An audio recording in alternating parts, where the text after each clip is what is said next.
Now that you all have voted to release them and they will be coming out, what more can you tell us about them and what you've seen? It is true, both the House Ways and Means Committee report, as well as the nonpartisan Joint Committee on Taxation, found shockingly that the IRS was not doing its job.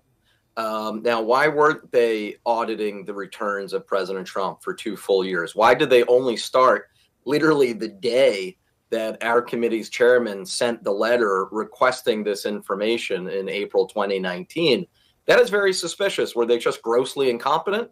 Perhaps was there something more nefarious going on? So, as I'm sure we're all familiar by now, Donald Trump's tax returns have been released, but we didn't need to see them at this late date to know that he's made a career of not paying taxes. I mean, that's what his dad did. His father was much more skilled and much more competent with it. And, we all know that Donald Trump is the son that his father out and not spit out. But, we're going to go over some of these numbers anyway. And, obviously Trump got way too comfortable. At some points he was, reporting tons of expenses with companies, but zero revenue. So obviously there's things being ran through. But in the numbers in 2015, his total income, he said, was negative $31 million, almost $32 million. Total federal income taxes paid, $641,931. In 2016, he reported to lose $32 million. In 2017, a loss of $12 million. And in those 2 years, he only paid $750 in federal income taxes. In 2018 and 2019, he had a surplus, paying almost $1 million in 2018. And then in 2020, he showed a negative where he paid $0.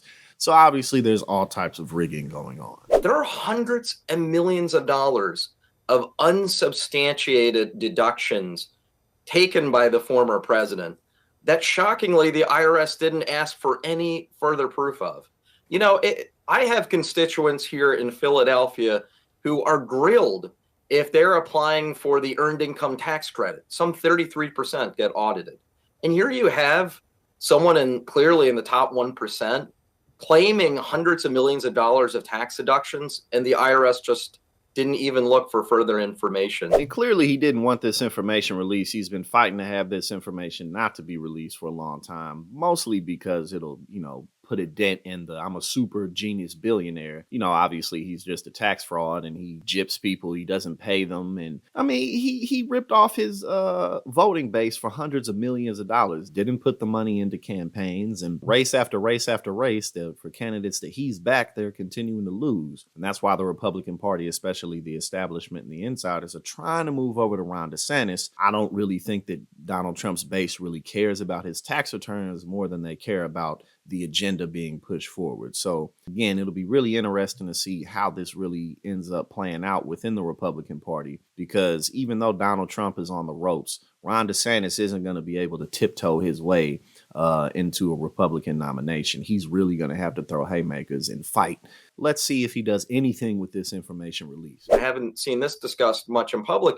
All of these single member, what called sole proprietorships that he created that had no revenue and only expenses. Well, you can't deduct personal expenses as if they're business expenses. That was a routine practice that he was doing, again, easily into the millions and millions of dollars.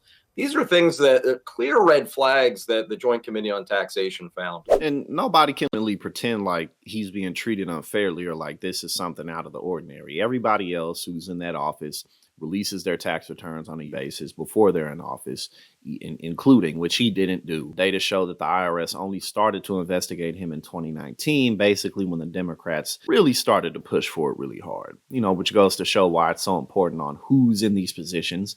It's why the Consumer Financial Protection Bureau and things like the EPA, while the Republicans are always putting people in charge of those agencies who are fundamentally against the agencies. And lo and behold, the IRS didn't do its job properly with investigating Donald Trump's tax returns because of the people who were running it at the time when he was in office. So none of this is surprising, but as the information continues to come out, we're definitely going to keep you updated.